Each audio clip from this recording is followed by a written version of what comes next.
এই মেয়েটি দৌড়ে এসে বলে, স্যার আপনি যাকে এতদিন ধরে খুঁজছেন আমি তাকে খুঁজে পেয়েছি।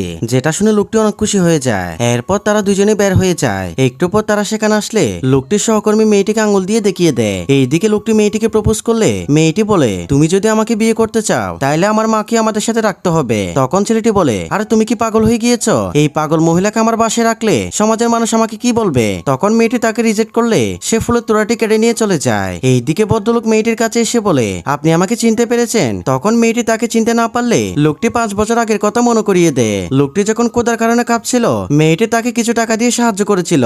এরপর মেয়েটি তাকে চিনতে পারে। তখন সে মেয়েটিকে এক ব্যাগ টাকা দিয়ে বলে, আজকে আমার যা হয়েছে সব আপনার জন্য। এরপর লোকটির অ্যাসিস্ট্যান্ট বলে, ম্যাম স্যার আপনাকে বিয়ে করতে চায়। এরপর বন্ধুরা কি হয় সেটি দেখার আগে তুমি যদি তোমার মাকে ভালোবেসে থাকো ভিডিওটা একটি লাইক দিয়ে চ্যানেলটি সাবস্ক্রাইব করো। ঠিক তখনই মেয়েটির মা হুইল চেয়ার থেকে উঠে দাঁড়ায়। এরপর সে বলে, মা এর চেয়ে ভালো ছেলে তুই আর পাবি না। তখন সে ছেলেটির প্রস্তাবে রাজি হয়ে যায়।